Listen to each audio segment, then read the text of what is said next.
Hello and welcome to the Spot Show podcast, an independent wrestling podcast with a few pit stops along the way. I am one of your hosts, Jim Minton, Dickie Wabash, and joining me, as always, we have got formerly fabulous Jason V. And we're a wrestling podcast again.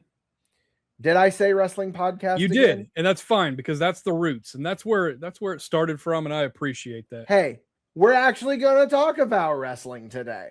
So what do you know? Yeah, we're going to bring up some wrestling stuff here today. You know, it's one of those things too, kind of a Freudian slip, because I mean, for 3.5 years, I was saying an independent wrestling podcast, but then we had to drop it. And now we're just an independent podcast with a little bit of wrestling along the way. And today we're going to have a little bit of wrestling along the way. Probably not wrestling in the way that people would have expected it to be presented, but it is going to be presented nonetheless. I had to adjust my camera because I didn't want you to be taller than me.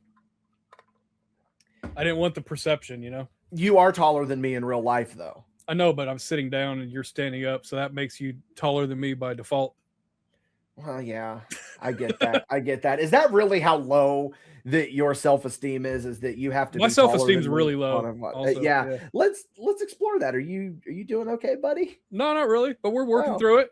We're working through it. I found a meme that really related to it. I'm not going to show you the meme on the camera because I don't want to ruin my camera like I did that one time.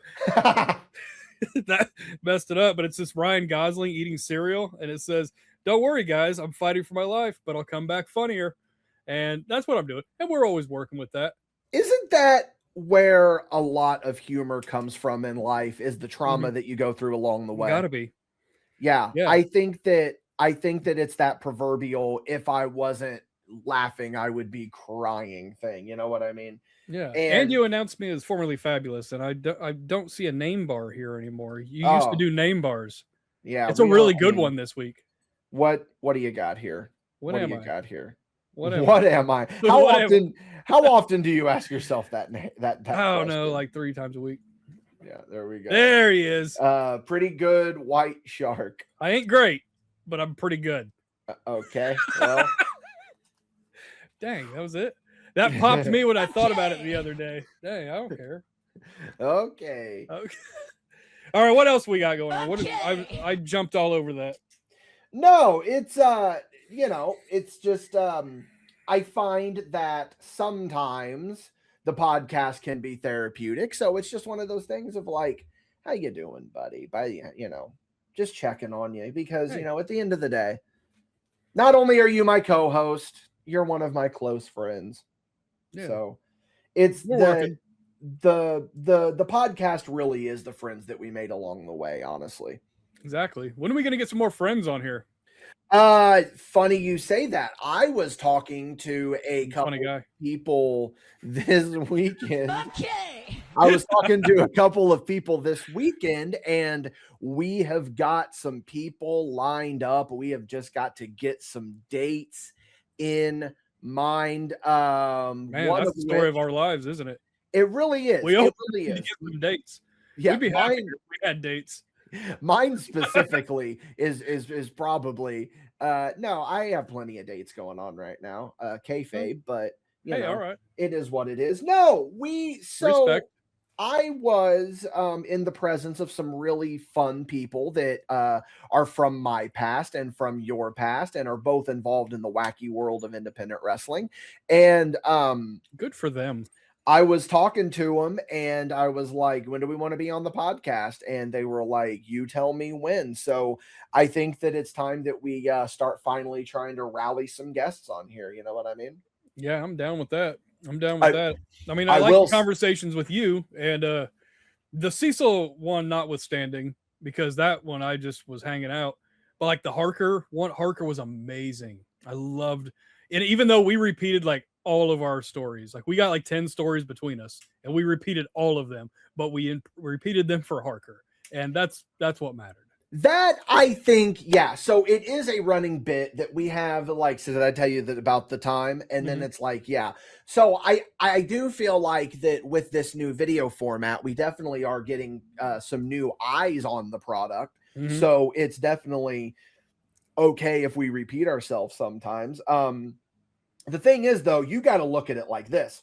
When I hit end record on this, I don't think about the podcast at all. I don't think about what was said on it. I don't think about what was this, what was that. So if it sounds like we're repeating ourselves, it's just because you guys at home that listen are paying a little bit more attention to it than we are. And I have definitely, you call me out specifically for the brownie story of where I ate the peanut butter brownie before I went live and it like all gunked up in my throat. But hey, you know what? It is what it is. I did that as a bit, and then you retold the story yet again. So I think that became story 7, and then this reference would be I don't know. This one doesn't count. It's not even a story. It's just me being like, hey, I was a dumbass and I ate a peanut butter brownie before I went live and needed my throat to be all lubricated. Love so it. that I wouldn't talk like less. Love it. Oh, man. You know what? I'm working on it. So I'm just crying. You know what I mean?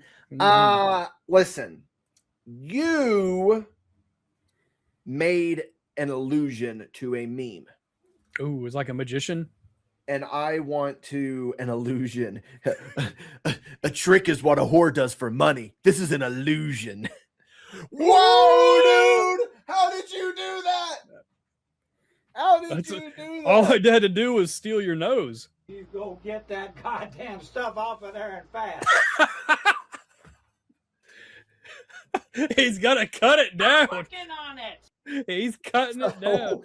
So what are we doing? We're off the rails already. It's already 6 minutes in, 7 minutes in. This is one of those, we kind of know what we want to talk about, but it's not going to fully be able to carry a full hour-long conversation. So I hope that you guys are ready for a bit of mumbo jumbo going on into this right here. Our friends over at Jumping the Rail refer to it as wrestling gumbo when they come on, and it's like, oh, we don't have a specific show that we want to talk about. We've just got, you know, some wrestling gumbo that we want to kind of go at here. And it's just kind of a dealer's choice, honestly. And I want to present something to you. I have a theory about a very specific television show that you are the perfect demographic for me to ask this question. Oh, no. So, when I'm the perfect demographic, that means I'm going to screw something up. I don't think you will. I'm going to disappoint you. Because I'm hoping that you prove my theory correct. All right, let's give it a shot. Were you an Adult Swim kid growing up?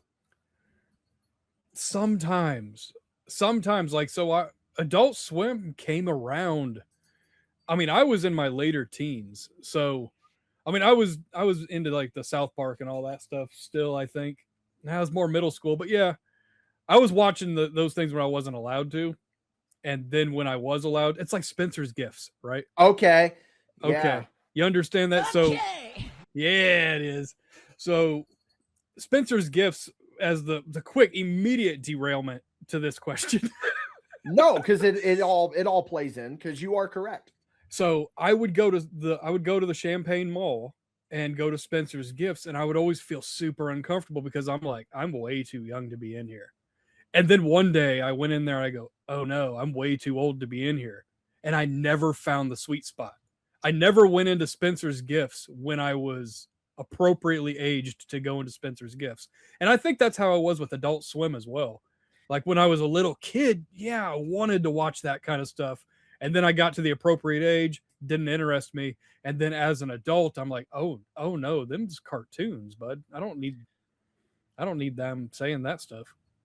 Talking about that sweet spot is my theory that I refer to as the Derek parable. What this means is, Jason V, what year were you born? 83. 83. Same year as my cousin. I was trying to figure out if I had a gimmick birth. You were born in 1983, Yeah. same year as my cousin Derek. Mm-hmm. Then I have a friend named Derek who is younger. And I Okay. want to say, I think that he was 94 or 5. Mm-hmm. So the older Derek did not like the show Aqua Teen Hunger Force. The younger Derek did not like the show Aqua Teen Hunger Force. But what I found is that people within that age bracket, so where it is now, because it obviously changes each year, but right now, if you are between the ages of, let's say, 30 and 43, there is a 13-year age gap there that if you are right in that sweet spot, you think Aqua Teen Hunger Force is the funniest thing that has ever hit television waves.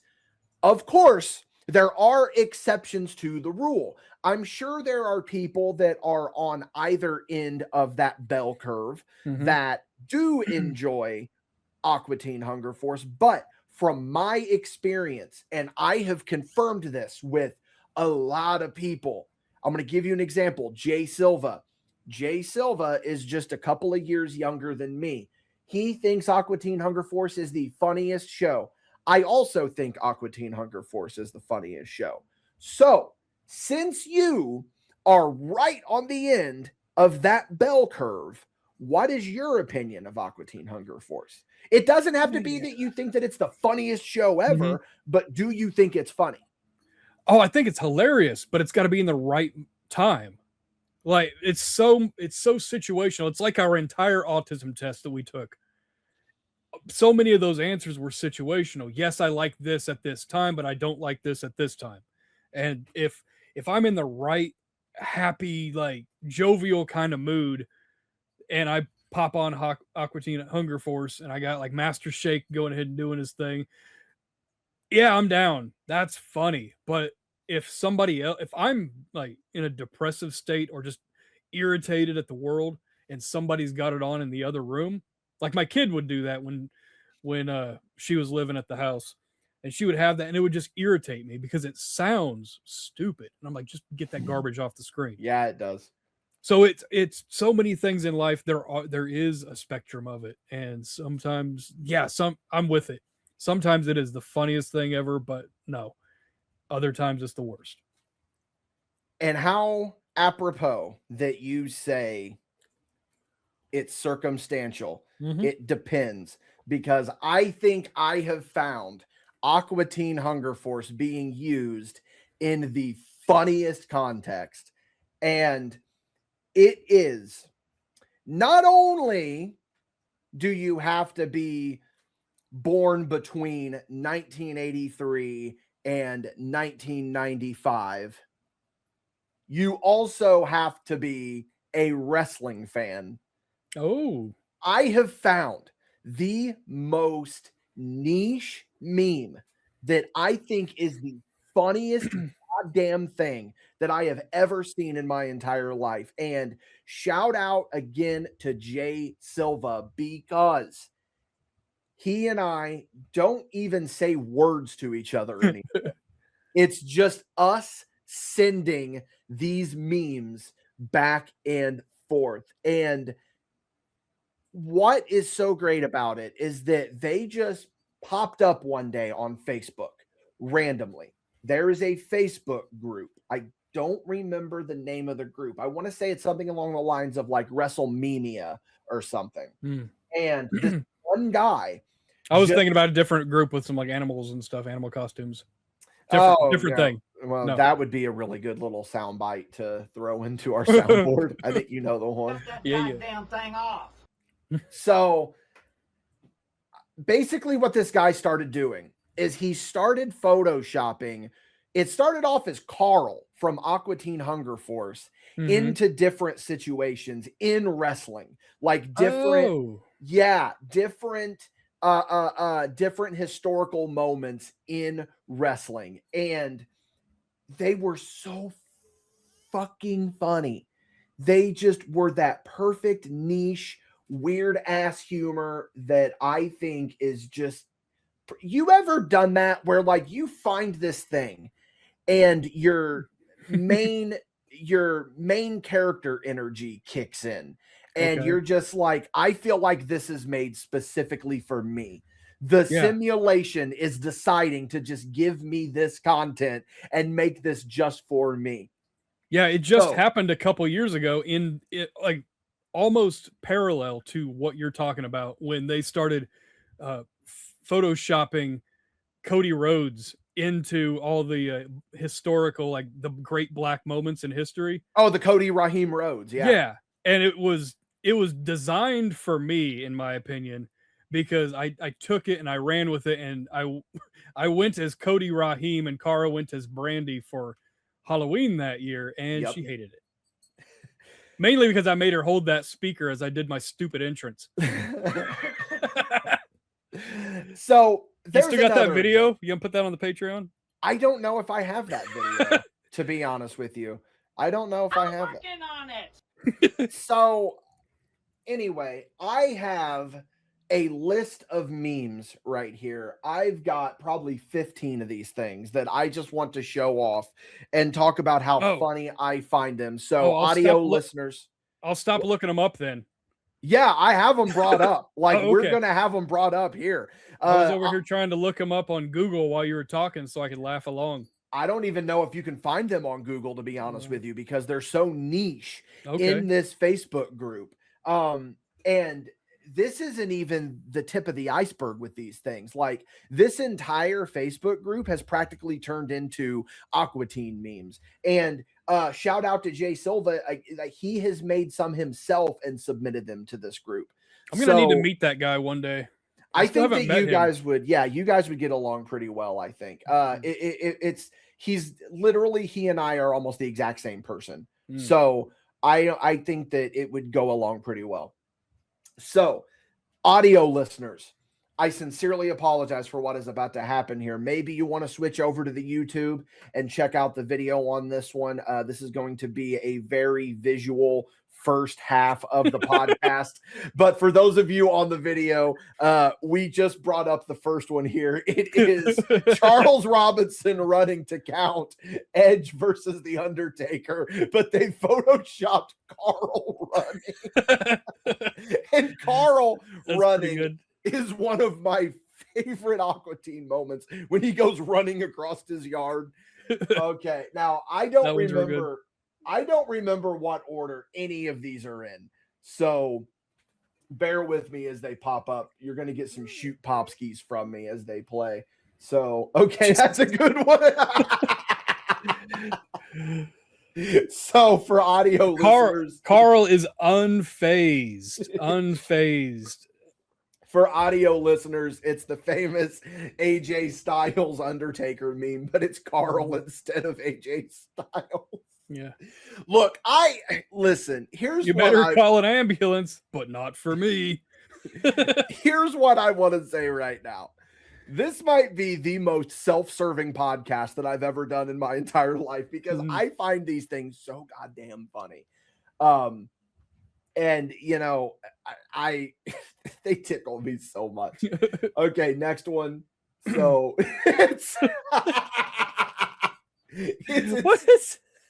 instead of Mankind holding the WWF championship on the shoulders of DX, it's Carl, and he's holding. Did they Photoshop and AI this? Yes. But what's even funny about this is that that's the Foreigner belt from an episode that is one of the. I'm telling you, this shit is made specifically for me. Like, oh my goodness.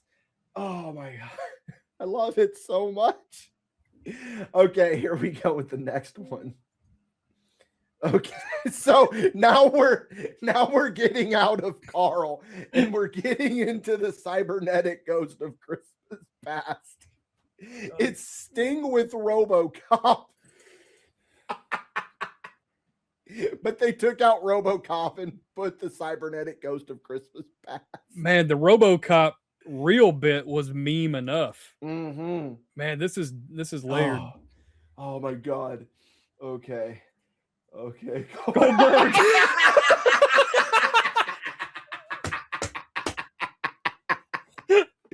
So That's the one. Okay. This is probably the best one. So it's Carl standing next to his car after Rabbit just crushed it, but they put Goldberg up top. That is one of the most specific references that they could have done here too. Okay, so one of these is actually one that Jay Silva submitted to that Facebook group. So I'm gonna go ahead and go to that one next. It's okay. Whoops. So it's Master Shake when he sold his soul to T-Mobile, and it's him in the ring with John Cena. He's got his straw pierced. I just noticed that. I just watched that episode last night. Man. Oh my God. These it's good to know, right? Like there is looking at me. There is somebody out there that made this completely independent of me, but I feel like they're making this stuff just for me. Like, it's good to know that there are other people out there that have my sense of humor. That makes me very happy. What's the over-under that it's the same guy that made those Fast and the Furious memes from back in the day? Okay, I forgot. Yeah, the ones where it was Han coming with the car. Yeah. Dude, that's the second time this year that I felt like memes are made specifically for me. Let's go on to this next one here. Okay, so it's a very disheveled Carl and Master Shake, and they are a part of Raven's flock. Not one of the stronger ones, but it's pretty solid. It's appropriate. It fits. It is. Okay, so we've got Hand Banana with. I don't even know that character. You don't know Hand Banana? I didn't know that one or the robot thing. Oh man, look up Hand Banana. Okay. I'm afraid of what I'll get back with those results. Okay. Oh boy. So, oh no. When Austin 316 meets, you're gonna get demonetized. I don't care. I don't. That's care. inciting violence right there. Violence to milkshakes. That's right, Hogan. I'm the friggin' man in the mirror. It's that famous scene from Nitro where I was looking at the warrior paint that they put on Carl's face. Why Carl? Like, why are they doing this? This is so great. That seems like a meatball one. There's meatball. There's where the fuck is Meatwad? Do we have to keep explaining these for the audio listeners? Yeah. I think we do. So this is the famous Eddie Guerrero, Rey Mysterio ladder match where Vicky Guerrero famously missed her spot. And you can hear Eddie Guerrero screaming, "Where the fuck is Vicky?" But they've put Meatwad in, and it's he's the one that missed said spot. I also straight up called him Meatball because I don't know. I don't know what I'm talking about. Because you're at the end of the bell curve. I am. You're at the end of the bell curve. Okay, so we've got ladder match for custody of this friggin' pool, and it's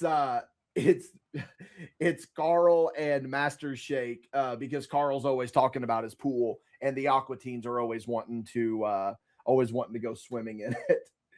Okay, so oh no! Now it's Carl calling out Rey Mysterio. No. It says, "I'll tell you what, Eddie ain't. Now how about you go clean that mess you left in my friggin' pool?" Oh no! Ray looks so sad. I think that the Goldberg one completely broke you. And yeah. I knew it. There was no topping that one. Yeah. Okay, this one's pretty good. It's Carl with Bret Hart in the sharpshooter, and it says, I didn't screw Bret, he screwed himself. Carl's sharpshooter ain't terrible. It's actually better than Sean's. Yeah, he's got it in the right position. Let's see what this next one is. You talk about your Psalms, talk about your John whatever. Well, Carl 316 says, I just whooped your friggin' ass. Oh man, I wish that the Goldberg one could have been the last one. No, it hit perfect. Oh man. Okay, that's right, Undertaker. I'm your friggin' dad. It's Carl with Kane. Okay, let's hope that these last two. Okay. Let's hope that these last two really deliver. You think you're friggin' special, and it's Carl and Stone Cold facing off at WrestleMania 17. All right, the last one. The irresistible force meets the immovable friggin' object. No love for Frylock. Nothing for no, Frylock. I couldn't find any Frylock ones. I'm not saying that there's not Frylock ones, but I definitely couldn't find any Frylock. He would probably fit pretty well in some Doctor Strange memes, you know? Yeah, I definitely 5 minutes ago. 5 minutes ago, Jay Silva just posted a new one to that board. And I don't know if I can show it because, again, that one would probably get us in trouble. There's one of Carl with Hulk Hogan in the camel clutch, and it says, yeah, I'll break your friggin' back and make you humble. It don't matter. It don't matter. It don't matter. None of this friggin' matters. We've got one with Mike Tyson holding up Carl's arm instead of Austin. I don't know, dude. I love that 2 minutes where you're explaining to me at what the things say on your computer because you're just hanging out on Facebook on the podcast. Yeah, the problem is I got lost in the sauce on that one, and I was like, oh, I'm back on Facebook again. Yeah. So as I stated, I don't know if anyone finds that stuff as funny as I do. But I think that it very well could be some of the funniest goddamn memes I have ever seen in my entire life. And there is just something about them that they speak to me, dude. They absolutely speak to me. And I could not be more perfect. It's a burn hot and burn out thing because I think it's something it'll have a very short shelf life, but very funny in the moment. And then give it some time, and then we recycle, and what's old is new again. Yeah, well, I mean, that's the thing is that I am curious about meme culture, right? Because some memes just stay. And a lot of them recently, they just are around for a couple of weeks, and then they go. You know, like you mentioned the Fast and Furious ones that Green Kid Chris and I like. I think I was more obsessed with him than he was. I think he found them funny, but not as funny as I did. Like, I thought they were the funniest fucking thing ever. Speaking of Green Kid Chris and Fast and the Furious, he and I are going to watch a crossover. Yeah, we are going to watch the 25th anniversary of the Fast and the Furious in theaters. And I'm really fucking excited for that. Wasn't that first one they were trying to steal a truckload of CRT TVs? That's amazing. That's topical. And they end up in space in one of them. Yes, they do. Of course they do. Yeah. But anyway, I watched 2.5 of those movies and I tapped out. Oh, you're missing The Rock out. wasn't even there yet. You're missing out. Nah. So, like I said, yeah, memes are just like, I want to figure out the formula of like what makes a good meme stick around. You know what I mean? Like, I'm trying to think of a good example of one that has like stood the test of time. But even Doge. some of them, Doge even, like, it was around for years, but you don't hear many people posting Doge memes anymore. It isn't it transcended the meme when it became a coin. Yeah, And the coin was a slap in the face of cryptocurrency. And then people were like, hey, that's funny. Let's go ahead and buy into it. I was one of them. I made a whole bunch of money, and then I lost a whole bunch of money. And now I'm just at an average amount of money. Yeah, I think that that's a very good way to put it. There was a meme, I just found it, and I'm going to bring it up here. Open. Hang on here. Hang it on.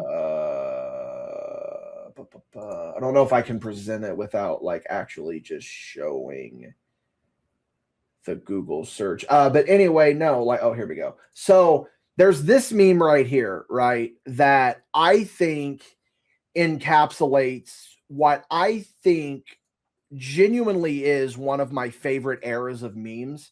And it's this meme right here, where it says, remember in mid 2018 when memes just sort of collapsed in on themselves, and we got this for a few months, and it's just Markiplier as Lord Farquaad, and it just says E.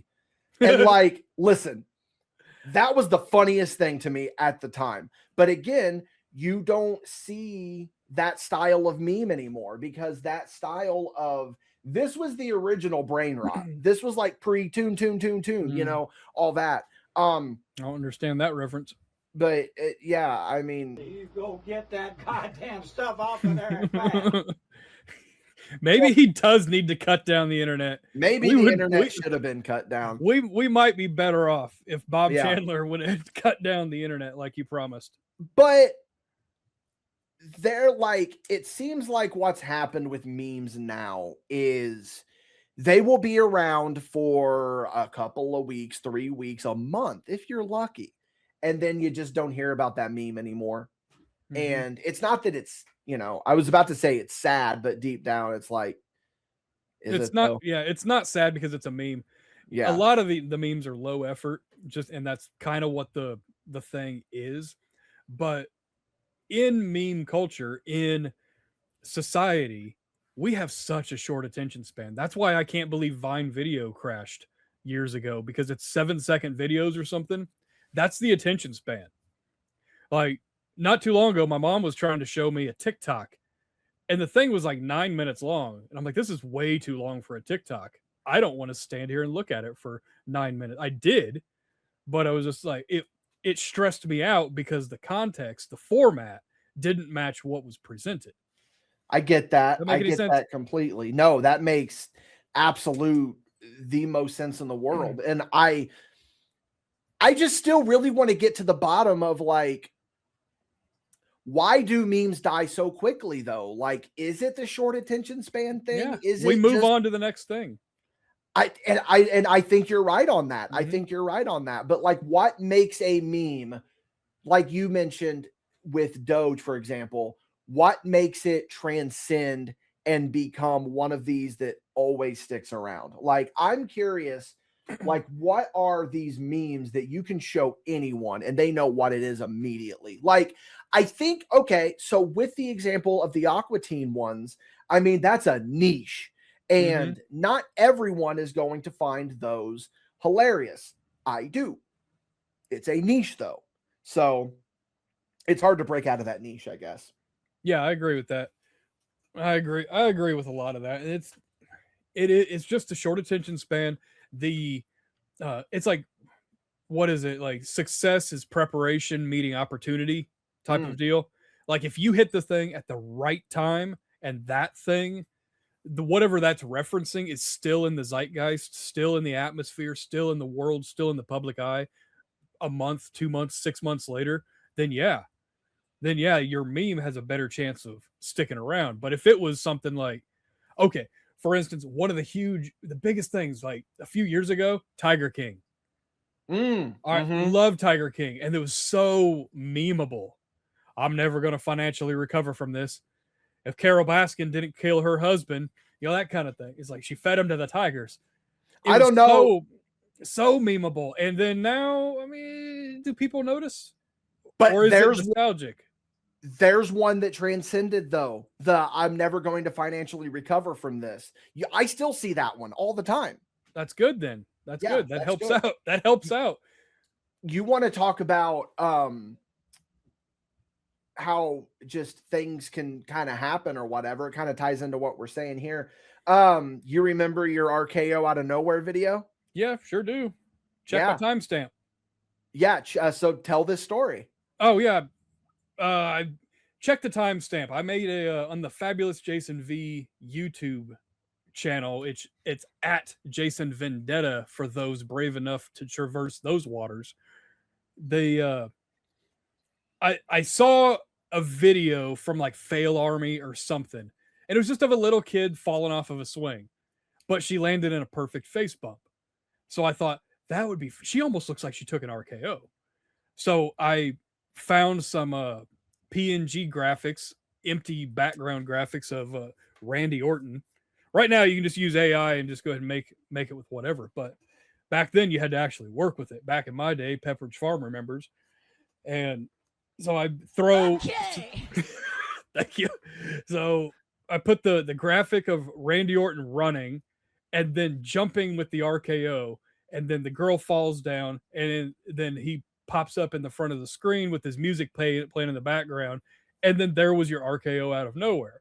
I posted it. I thought it was funny. I thought 4 or 5 of my friends on Facebook would go ahead and get a kick out of it. I'd get a couple of likes. We'd move on with our lives.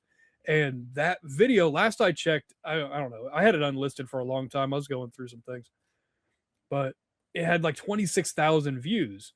Then later on that year, in the Slammy Awards, Randy Orton actually got a Slammy for the RKO out of nowhere memes. And I go, where's mine? Where's my Slammy? So I think that's the whole story. I'm trying to find your, your Jason Vendetta. Yeah. At Jason Vendetta. Because I want to see the RKO out of nowhere. It's on there somewhere.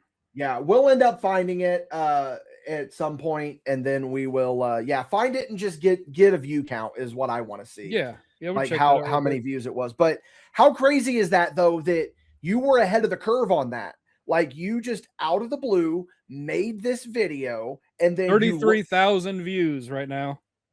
Wow, 33,000 views for a video that you just made randomly, and then one day that actual meme itself just blows up.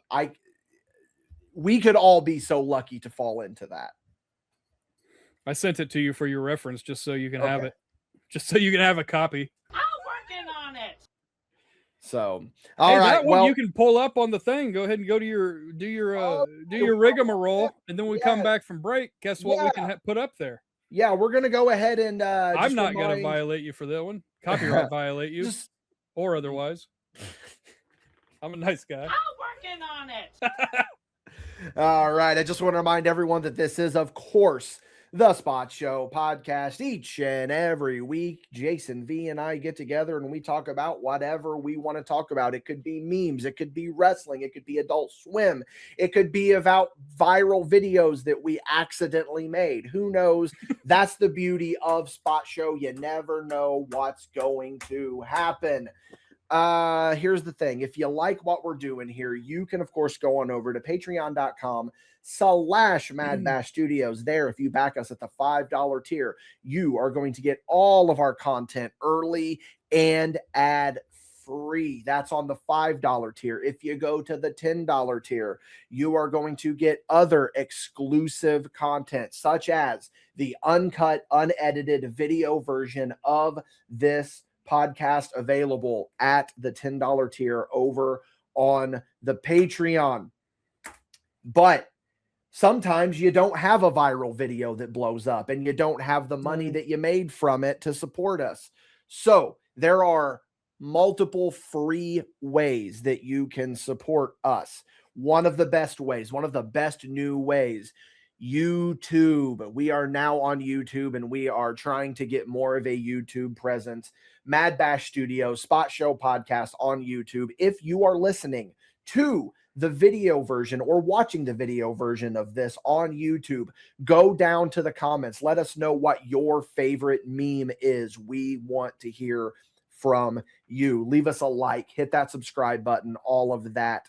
You can also go to madbashstudios.com. There you'll find links to all of our social media. Go to your favorite podcasting platform, leave us a 5-star written review. Also, we have separated the YouTube content. If you are watching this on YouTube, you are on the MadBash Studios YouTube account. That means that this is the home of Spot Show Podcast and any other video content not related to wrestling. If you want the wrestling content, go to the new channel at MadBash Wrestling. We've already uploaded a couple of matches from our last show. The gang wrestles for the troops. They are up there now.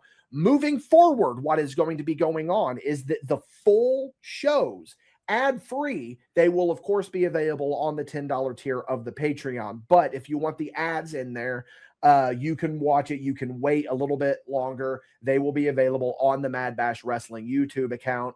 Like I said, limited exclusivity on Patreon, the $10 tier.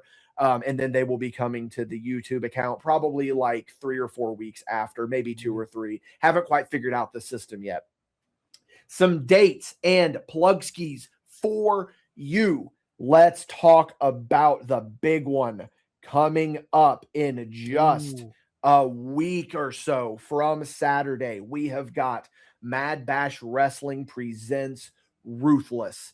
This is going to be a banger of a show. Let me run through the matches that we've got on this one. Christian Rose versus Xander Pride.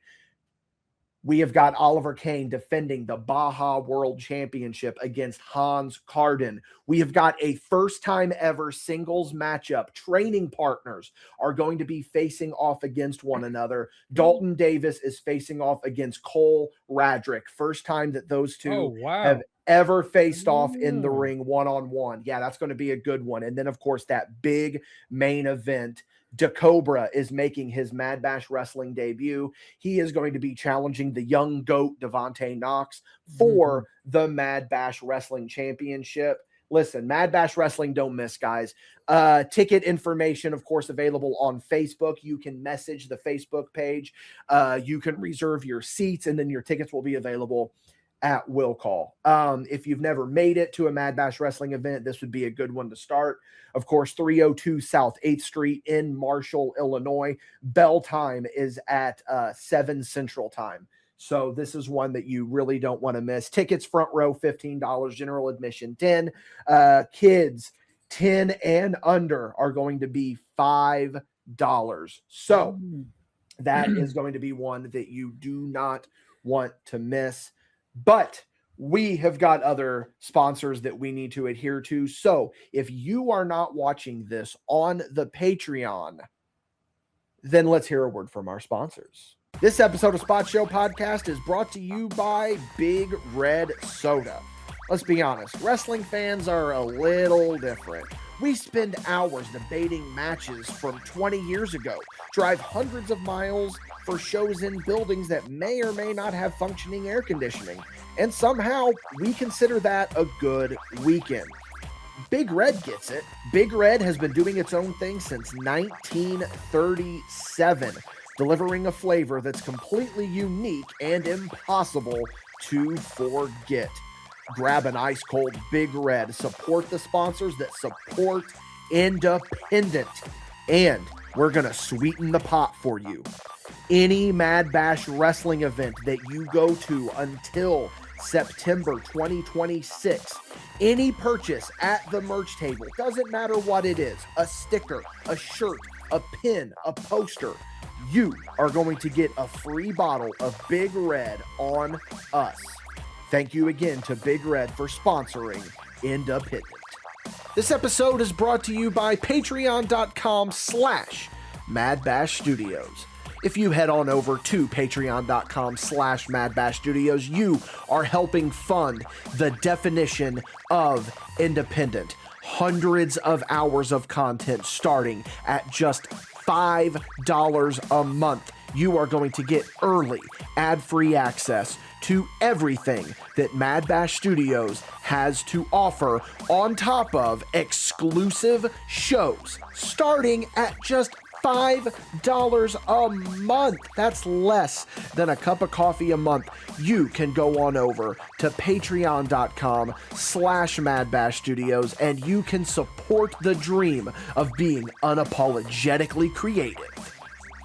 If you are looking for that retro feel with a little bit of a modern twist, then look no further than the CampSnap V2 screenless digital camera. Listen, about a month or so ago, I decided I'm going to hop on this trend of retro technology. But the problem with a lot of retro technology is that some of it isn't as accessible. And then I realized, what if I can get the retro feel, but modern? And that is how I found CampSnap. CampSnap is an easy-to-use, screenless digital camera. Don't be worried about being glued to a screen. Be worried about being in the moment and capturing a shot with that feel. Listen, the V2 comes with multiple filters that are going to give that perfect touch that you need with every single picture that you take. You don't need to put it in post and add on filters. It does it right on the camera for you. If you are interested in joining that screenless lifestyle, go ahead and use our link down in the description of this podcast to get $5 off your purchase at CampSnap. Again, head down to the link in the description of this episode and buy yourself a CampSnap V2 with $5 off on MadBash Studios. Okay. I think that's how we come back from ads from now on. I like it. I don't know. I'm just trying to figure this stuff out. We're working on it. I saw that one coming. Yeah, exactly. There it is. Goddamn thing off. So, Jason V, there has been a development, kind of. There is, because we're in the Jason V Concord. Oh, yes. Check this out. You're in the Jason V Concord. Look at this. Look at all of that. You get to show off all your wall hangings. You got the UWC Heavyweight Championship. That's the belt that I sold my truck to get half of. Yeah. That's the one I've spoke before. There's one of your 5 stories. That is one of my 5 stories. See, we talked about that. So, if you guys remember, a couple of months ago at this point, it was about a month and a half ago because of the Japan trip and whatnot, we decided to jump on this Reckless Ben versus Bricks and Minifigs drama. And that is still very much an ongoing saga. That is still going on. We wanted to wait to talk about Reckless Ben once there was a development in this, but couldn't stop Reckless Ben. No, couldn't stop him because he doesn't. Reckless Ben doesn't wait for the development. He is the development.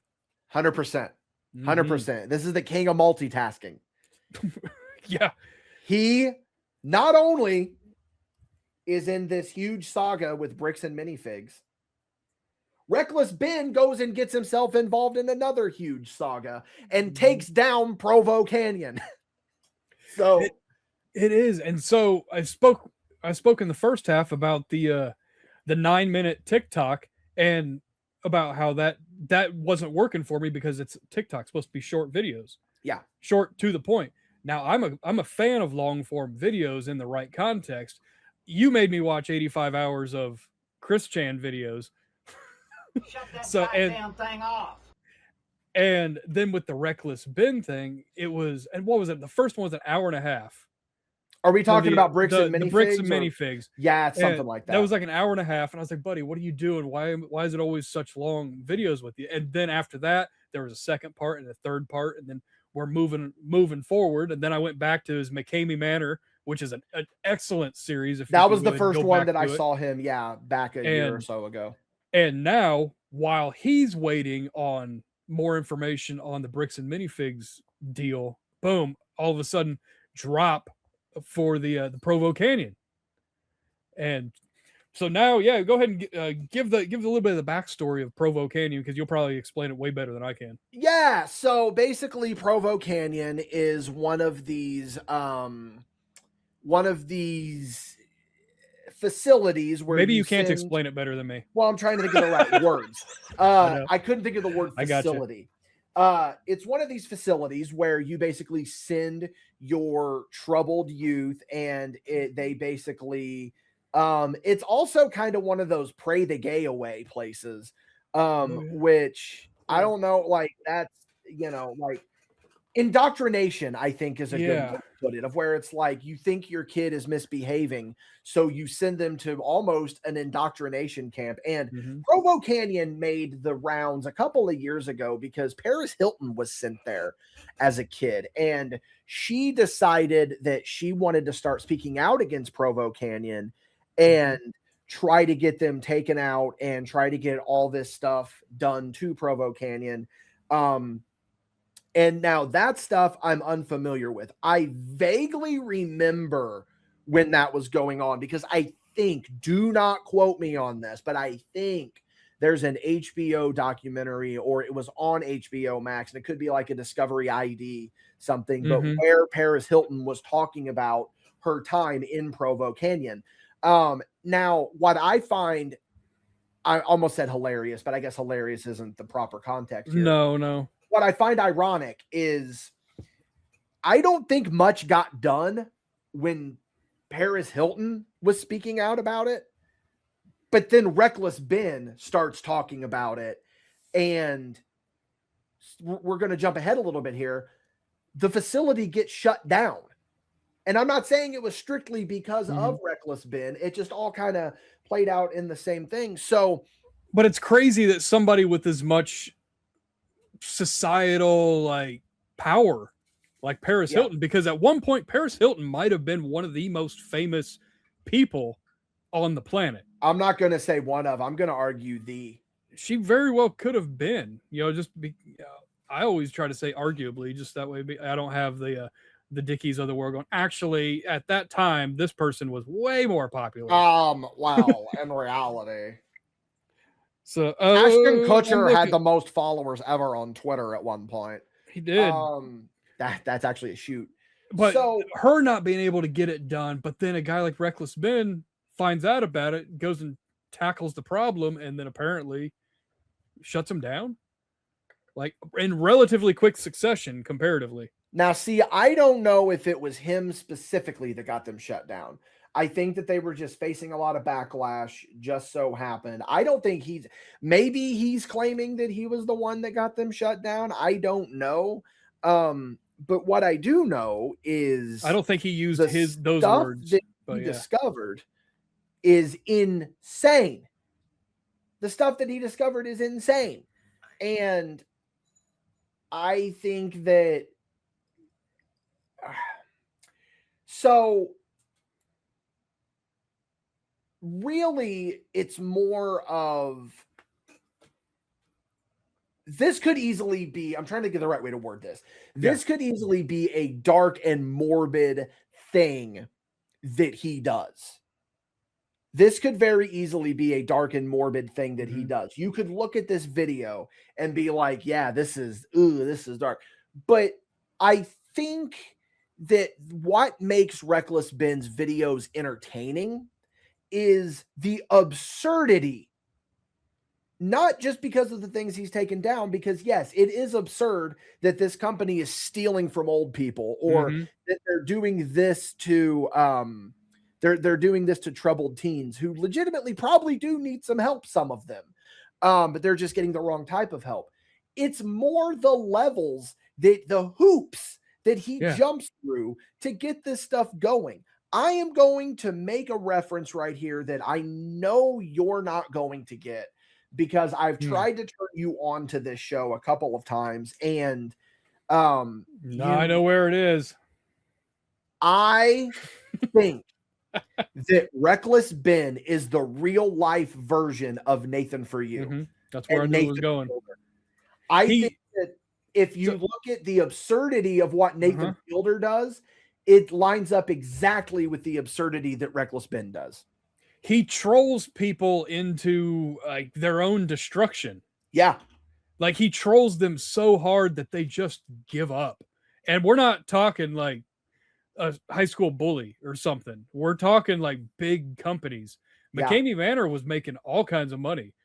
and then he exposes them, and he trolls them to the point with that one where instead of just infiltrating their camp, he gets the contract and then changes the contract, signs the changed contract that says that if you talk about this, you owe us $50,000 or something. He changes the dollar amount to $1. So he also does the thing with bricks and minifigs where he changes the contract to say, if you call the police on us, you owe us like $5,000 or something like that. It's just, and then he got her to sign it under the guise of a UPS type package. So he's trolling these people, and like it's like a chess and checkers. Like he's playing chess, and you don't even understand the rules of checkers yet. Like, brother, I don't even think he's playing chess. He's playing a game that's not even invented yet.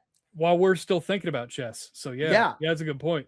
Yeah. I don't know. That's know, about what he was doing with these guys too.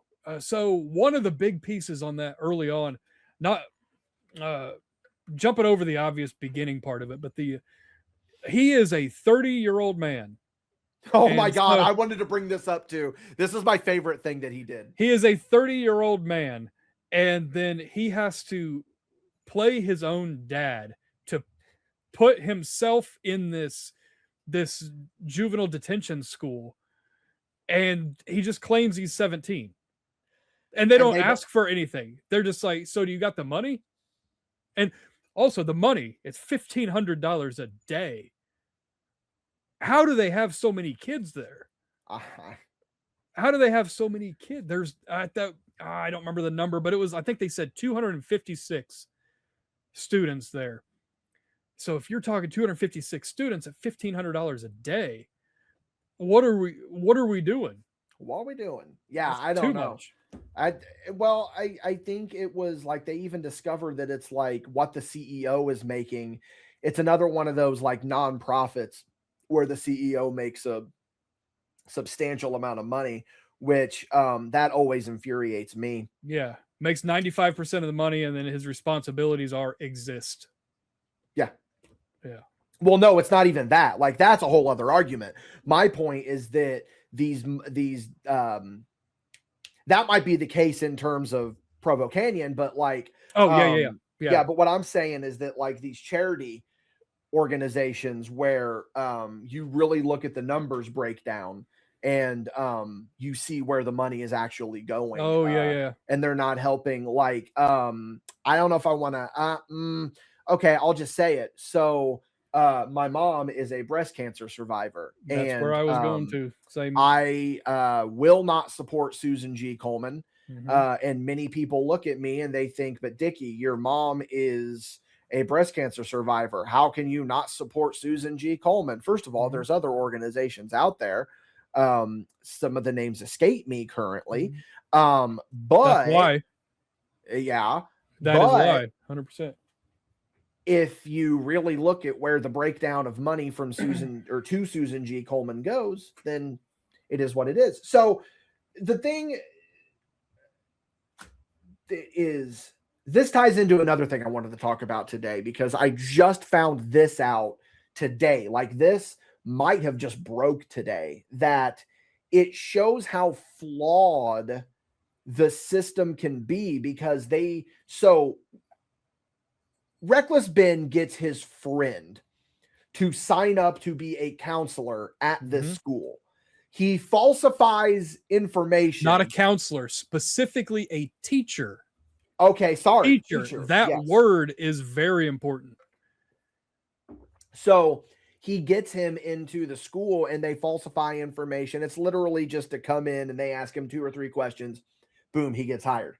Then he's got to sit through an orientation process and they have to take a test in order to pass the test.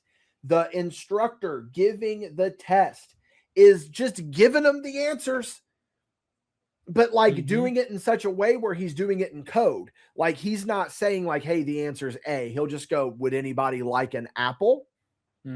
Or are you a dog person? I can't remember what B and C were, but yeah, because they would just say the question, whatever the question was, and it's multiple choice. Yeah. And he just said, and on the screen it said A equals this, B equals that, and they would say the question, and he would just be like, man, I don't know, but I mean, I will tell you that a good story about my dog. Does anybody want to hear my story about my dog?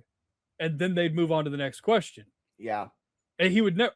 Obviously, it's a bait, but it's a way of getting around. I don't know the rules. It's devious. It's shady, but it's a way that they're not directly saying, "Oh, the answer is D." They're saying, you should hear about my dog. Yeah. Okay. So that. Yeah.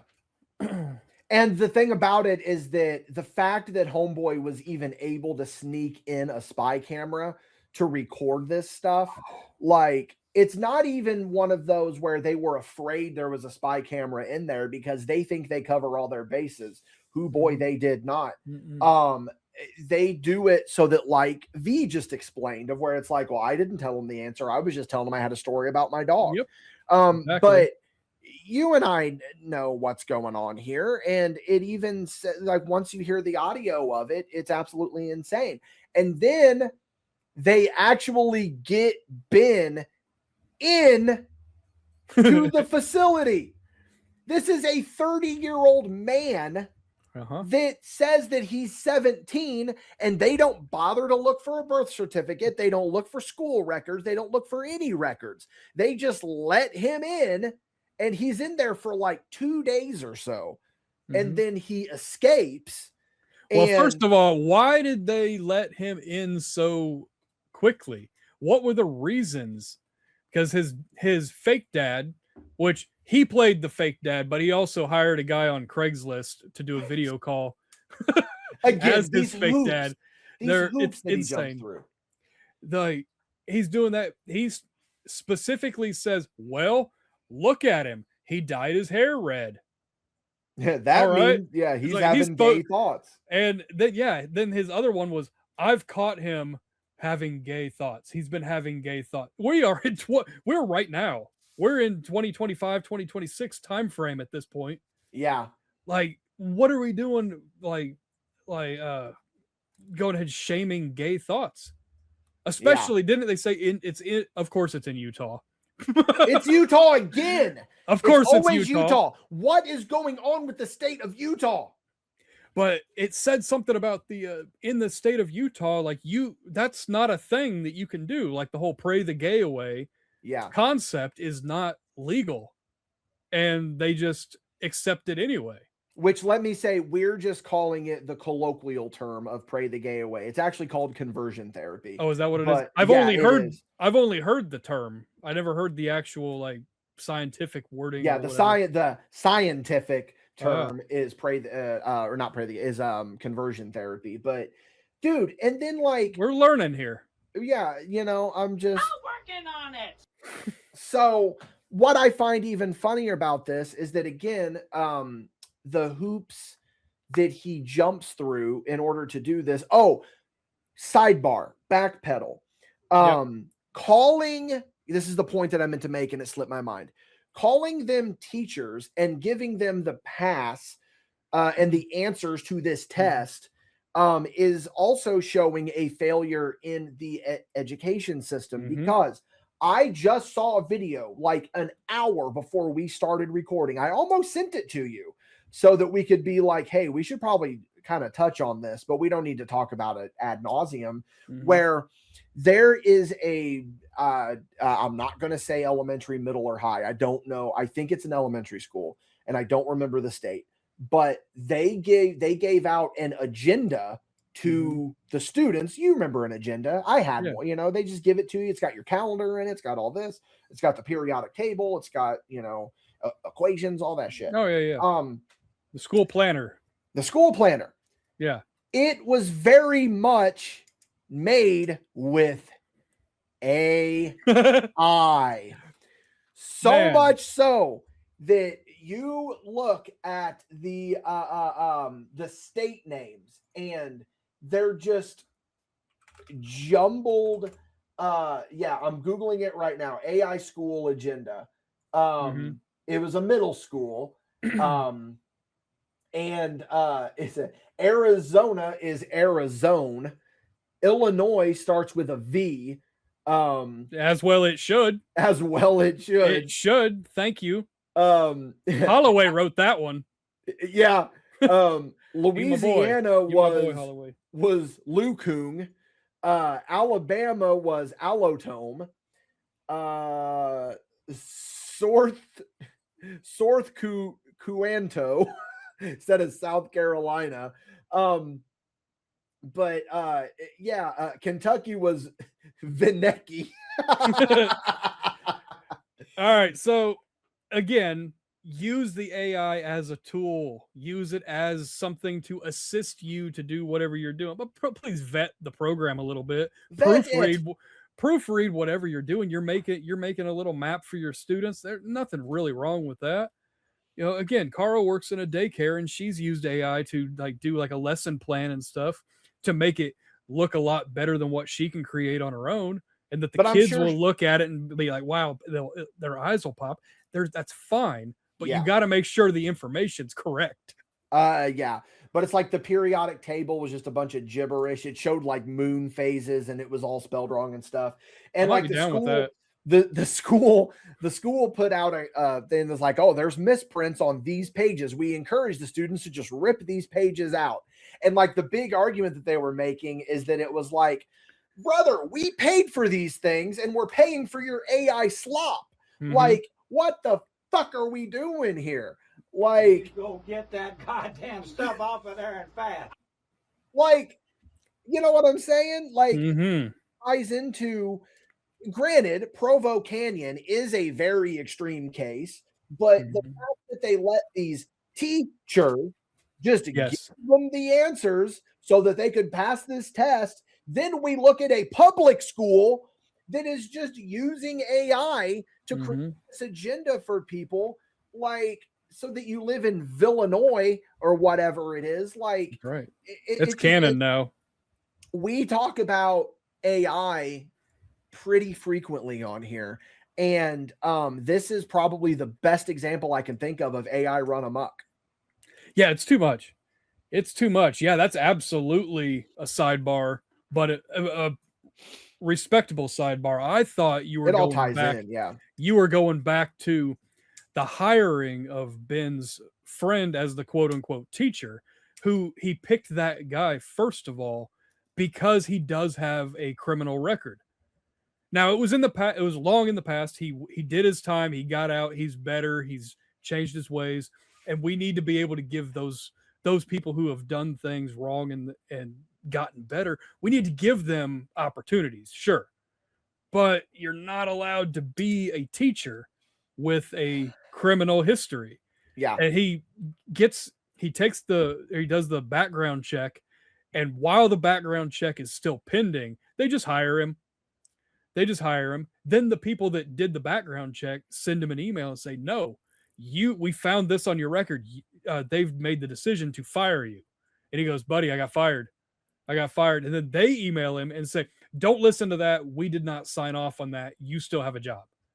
Then what's the point of the background check? Yeah. Like you're trying to, cross your T's and dot your I's, but in reality, it's just another layer to this scheme. Yeah.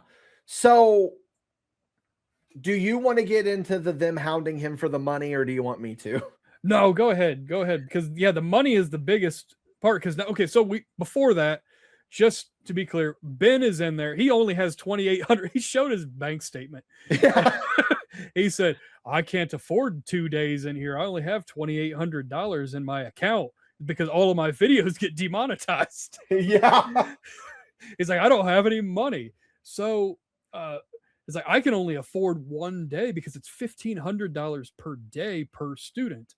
And then they accept him anyway. He asks, well, is there anywhere to escape? Is there a place where we can escape? And they said, no, like the walls are too high. But then that first 30 hours that he's in there, because he has red hair and gay thoughts, apparently. So he's a problem. He's a problem child. Then they put him in the gulag. for 30 hours. They put him in like solitary confinement. He does not have anything. I think they said he didn't even have a bathroom. Like he didn't even have a toilet. Or yeah, he kept bringing up the fact that he really needed to pee. Yeah, he didn't. Because he said he didn't pee for like it was like 17 hours or something. Yeah, 17 hours. And so he's doing all this stuff, but then they let him go outside, and they specifically say, "This is activity. I don't care what you do. Do not sit down. You have to pick up a ball, walk with it, move around, do whatever you want, but as long as you're moving, because I need you to be wore out, so you're not a pain for me later on." Which is exactly how you should handle children. Absolutely. That's how you handle troubled kids. You force them to do medial tasks that don't matter until they get tired. But he goes to throw the basketball into the hoop, and it goes over the fence. Whoopsie. Don't worry, buddy. I'll go get it. And he scales the chain link fence, and they catch him right away. They say, "Hey." And they're like, no, get him. He's like, "Guys, I'm just getting the ball. I'll be right back." I was gonna say that's my favorite part of it is just how it's like, because Ben has this cadence that is just so funny. He's just like, I'm just getting the ball. And then they're like, "No, get back over here." "Yeah, but I'm just getting the ball." And then he just runs. And then, he just takes off running, and he like ducks into a restaurant bathroom or something, uses a worker's phone, and has his buddy come pick him up. Yeah. And instead, then not long after that is when, quote, air quotes, Ben's dad, Ben, gets the phone call, right? And this phone call is from, I was going to say McCamey Manor, it's Provo Canyon. He gets the phone call from the school. And of course, I mean, they just lost the kid. What's this phone call about? Now, tell me what that phone call is about. We're just calling to let you know that your credit card got declined, and we are going to need to receive that payment. Mm-hmm. That's it. Yep, that's it. But I heard my son ran away, and then there was like, yeah, I mean that happened too. But let's take out this balance on the account real quick first, and then we were going to tell you about your son. It's like, well, shouldn't that be a priority? It will be once the balance is paid. Yeah. What are we doing? Yeah. What are we doing? This goes on for like a month or something, I think, where they never find him, but they keep calling him, like calling his quote unquote father, asking about the money. And then he finally gets them because they blocked his number. And they're like, "So where's my kid?" And then like, I don't remember like what excuse they give him or whatever, but it's an insane story. Look, I don't want to the ending is that I don't know if Ben had anything to do with this, but the school got shut down. But that doesn't mean that you shouldn't go check this out, because huge recommendation, huge shout out to these. Quick little thing here. You were actually a little bit frustrated when I sent it to you, because you were like, "Where's the Lego thing?" Oh, yeah, because I saw it earlier that day on the on my YouTube feed, and I'm like, "Well, why are we doing another thing? Why are we going somewhere else? Let's finish the first task before we start the next task." Yeah, that type of thing. But again, I'm not mad at you, and I'm not mad at Ben. I understand the court system sucks, and you're just stagnant forever. Yeah. But also, I mean, at one point he was wanted by the federal government. Yeah, and I don't think you took that into consideration. Yeah, he was wanted by the federal government. At that point, I'm like, why are you doing more things that are going to get you in trouble? So I think that that's a part of a greater conversation I would like to have with you one day, because you kind of talked about how you like to digest media. And I think that's a good future podcast conversation. Could be. No, we're going to start wrapping up here, but I definitely recommend that you guys go check out Reckless Ben's channel. There's no particular order that you should watch any of these in, but my first exposure to him was the McCamey Manor video. And then the bricks and minifigs thing just blew the fuck up. That one is the big one right now. And then the Provo Canyon stuff is the most current stuff right now. But shout out to him. Definitely go check out Reckless Ben. I wonder if he does podcast interviews. That'd be an interesting one. I just hope that if anybody can take any inspiration from him, okay, super, do not dive into this, please. The girl from Obsession was just a streamer not long ago, and she was struggling. And now she is going to play Rogue in the Disney Marvel X-Men.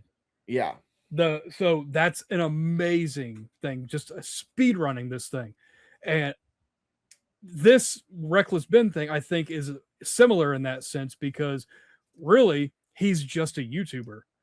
He's not Walmart. He's not, Shell Oil or something. He's not any of these other major companies, but because of what he's doing, he's taken down the dirtbags that are running some of these companies, whether it's McCamey Manor, whether it's Bricks and Minifigs, whatever it might be. And maybe that's the call to action. Like, normal people can do things. You just need to get on somebody's radar. Yeah. I agree. I think you're right.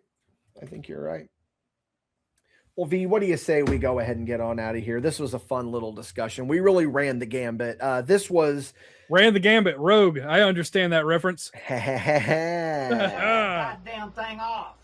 That's not the right one. That was a bad one. Oh, you didn't want that one? Okay. Yeah. We're gonna go ahead and hop off here. Listen, Wrestling Talk on Paid Show, guys. we do have Wrestling Talk show over on the Patreon. Here is where you can find me. You can go on over to Instagram at DWobsEditBay. You can also find me on Letterboxd at DWobs with a Z. You can find Jason V trying to escape Provo Canyon. Usually most days. I am nowhere near as athletic as Ben is. I will not escape. The big plug ski, of course, you can go on over to patreon.com/MadBash Studios, MadBashStudios.com, YouTube.com at MadBash Studios, YouTube.com at MadBash Wrestling. That's where you can digest all of our content. Speaking of Patreon.com, though, if you are on the Patreon, we're going to be rolling into Paid Show, where we are going to be talking a little bit of wrestling, maybe some frustrations with wrestling, who knows. But for everybody else, we will see you down the road on some form of content.